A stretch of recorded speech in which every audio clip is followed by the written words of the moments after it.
Hello বন্ধুরা, ND English টিউটোরিয়ালে তোমাদের সকলকে স্বাগত জানাই। আজ আমরা আলোচনা করব জন কিটসের লেখা দ্য হিউম্যান সিজনস কবিতাটি। বন্ধুরা, যদি আমার এই ভিডিওটি তোমাদের ভালো লেগে থাকে তাহলে অবশ্যই আমার চ্যানেলটিকে সাবস্ক্রাইব করে পাশে থাকা বেল আইকনটি ক্লিক করে দেবে, যাতে করে যখনই আমি কোনো নতুন ভিডিও আপলোড করি না কেন তোমাদের কাছে একটি নোটিফিকেশন চলে যাবে। শুরু করছি আজকের part, the human seasons. About the poet. John Keats ছিলেন একজন ইংরেজ রোমান্টিক কবি, যিনি লর্ড বায়রন এবং পার্সি বিসি শেলির মতো দ্বিতীয় প্রজন্মের রোমান্টিক কবিদের মধ্যে অগ্রগণ্য ছিলেন। তার কবিতাগুলি তার মৃত্যুর মাত্র 4 বছর আগে প্রকাশিত হয়েছিল। তিনি 1795 সালের 31 অক্টোবর লন্ডনের মুরগেটে জন্মগ্রহণ করেছিলেন। তার বাবা ছিলেন থমাস কিটস এবং তার মা ছিলেন ফ্রান্সেস জেনিংস। তার মৃত্যুর পর তার জনপ্রিয়তা খুব দ্রুত বৃদ্ধি পেতে থাকে। তাকে ইংরেজি সাহিত্যে মহান স্থান দেওয়া হয়েছে এবং প্রি র্যাপেলাইট ব্রাদারহুডদের নিকট তিনি ছিলেন উৎসাহের প্রধান স্তম্ভ। তার ওডসগুলিতে তিনি একটা নিজস্ব শৈলী সৃষ্টি করেছিলেন, যা হলো যৌন ক্ষুধা চরিতার্থকরণ। রোমান্টিক কবিদের মতো তিনি জোর দিয়েছিলেন প্রাকৃতিক কল্পিত মূর্তির চূড়ান্ত আবেগকে। 1821 সালের 23 ফেব্রুয়ারি তিনি মাত্র 25 বছর বয়সে টিবি রোগে আক্রান্ত হয়ে রোমে মারা যান। তার দেহকে কবরস্থ করা হয় প্রোটেস্ট্যান্ট সেমিটারিতে।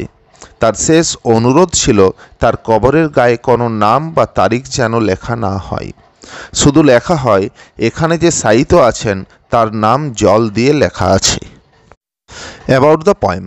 দ্য হিউম্যান সিজনস হলো জন কিটসের লেখা একটি বিখ্যাত সনেট, যেটি মানুষ এবং মানুষের সাথে প্রকৃতির সম্বন্ধের কথা বলে। এই সনেটটি প্রকাশিত হয়েছিল 1817 সালে। ইংল্যান্ডে মূলত 4টি ঋতু আছে, যথা গ্রীষ্ম, শরৎ, শীত এবং বসন্ত। প্রকৃতির এই 4টি ঋতুর মতোই মানুষের জীবনেও 4টি ঋতু রয়েছে। মানুষের জীবনের প্রথম ঋতু হলো বসন্ত, যখন মানুষের শৈশবকাল প্রাণশক্তি এবং উদ্দীপনায় ভরপুর থাকে। এরপর আসে গ্রীষ্মকাল, যখন মানুষের কৈশোর মধুর জিনিসের কথা ভাবে এবং উচ্চ স্বপ্ন দেখে। এরপর আসে শরৎকাল, যখন মানুষ যৌবনে উপনীত হয়ে আত্মবিশ্বাস এবং দুরন্তপনা হারিয়ে ফেলে। অবশেষে আসে শীতকাল, যখন মানুষ বৃদ্ধ বয়সে উপনীত হয় এবং মৃত্যুর কোলে ঢলে পড়ে। এই সনেটটির অন্তমিল হল ABABCC। The poem starts now. 4 seasons fill the measure of the year. Measure মানে হচ্ছে বিস্তৃতি। There are 4 seasons in the mind of man.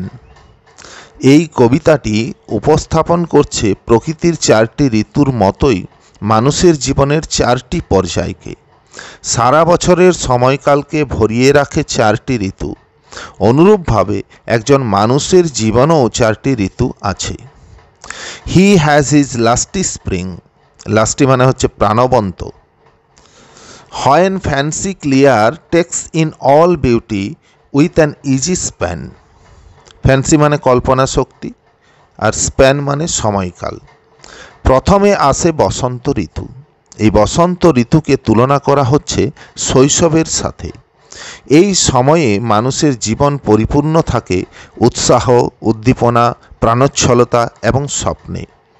এই সময়ে সব কিছুই করা সম্ভব বলে মনে হয়। কল্পনা শক্তি পরিষ্কার থাকে এবং সে সমস্ত সৌন্দর্যকে উপলব্ধি করে। এই সময়ে কোনো দুশ্চিন্তা থাকে না, মানুষ একেবারে পাখির মতোই স্বাধীন থাকে। প্রকৃতির সমস্ত সৌন্দর্যকে সহজভাবে সে গ্রহণ করে। He has his summer when luxuriously springs honeyed curd of youthful thought he loves to ruminate. Luxuriously মানে হচ্ছে বিলাসিতা ভরে, হানিড মানে হচ্ছে মধুর, কার্ড মানে জাবর বা অর্জিত স্বপ্ন, আর রুমিনেট মানে জাবর কাটা। And by such dreaming high is nearest unto heaven. এরপর আসে গ্রীষ্ম ঋতু। গ্রীষ্মকালকে এখানে তুলনা করা হয়েছে মানুষের কৈশোরের সাথে। কৈশোরে উপনীত হয়ে মানুষের ভালো লাগে আরাম করে শৈশবের স্মৃতিগুলোকে রোমন্থন করতে। গরু খাবার খাওয়ার পর অবসর সময়ে সেই খাবারকে মুখে নিয়ে এসে চিবিয়ে চিবিয়ে খায়, একে বলা হয় জাবর কাটা। মানুষও তার শৈশবের খাওয়া খাবারগুলোকে অর্থাৎ শৈশবের আনন্দময় স্মৃতিগুলোকে মনে করতে থাকে। এইভাবে ভাবতে ভাবতে সে স্বর্গের নিকটে পৌঁছে যায়। এইভাবে তার মনে উচ্চাসার জন্ম হয়। কোয়াইট কোবস, কোয়াইট মানে শান্ত, আর কোবস মানে বাড়ি বা আশ্রয়।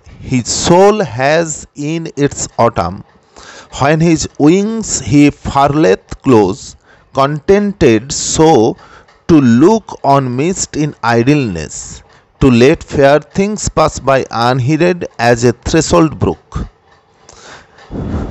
ফারলেথ মানে হচ্ছে গুটিয়ে নেওয়া, কন্টেন্টেড মানে হচ্ছে সন্তুষ্ট হওয়া, মিস্ট মানে কুয়াশা, আইডলনেস মানে অলসতা, আনহিডেড মানে অদেখাভাবে, আর থ্রেশোল্ড মানে হচ্ছে দরজা, আর ব্রুক মানে ছোট নদী। এরপর আসে শরৎ ঋতু।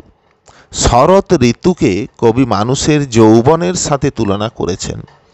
এই সময়ে পৌঁছে মানুষ একটা নিরাপদ শান্তিপূর্ণ আশ্রয় পেতে চায়। এখন তার উৎসাহ কিছুটা কমে যায়, সে শান্ত হয়ে পড়ে। কৈশোরের স্বর্গের সমান উঁচু উঁচু যেসব প্রত্যাশা তার মনে উড়ানের জন্য ডানা মেলেছিল, সেই ডানাগুলোকে সে গুটিয়ে নেয়। তার কাছে যেটুকু আছে তাতেই সে এখন সন্তুষ্ট হয়ে পড়ে। সে অলসভাবে বসে এখন কুয়াশার দিকে তাকিয়ে থাকে। সে কুয়াশার জন্য পরিষ্কারভাবে কিছুই দেখতে পায় না। সুন্দর জিনিসগুলো তার চোখের সামনে দিয়ে পেরিয়ে যায়, কিন্তু সে তাদেরকে দেখতে পায় না বা দেখার আগ্রহ থাকে না। ঠিক যেরকমভাবে দরজার পাশ দিয়ে বয়ে চলা একটা ছোট্ট নদীকে আমরা গুরুত্ব দিয়ে দেখি না। শরতের জন্য কবি সবচেয়ে বেশি লাইন ব্যবহার করেছেন, কারণ মানুষের জীবনের যৌবনকালটাই বেশি সময় ধরে চলে। He has his winter too of pale misfeature, or else he would forgo his mortal nature. পেল মানে হচ্ছে বিবর্ণ, মিসফিচার মানে বার্ধক্য বা মৃত্যু, ফর্গো মানে পরিত্যাগ করা, মর্টাল মানে পার্থিব। এরপর আসে শীতকাল। শীতকালকে কবি মানুষের জীবনের বার্ধক্যের সাথে তুলনা করেছেন।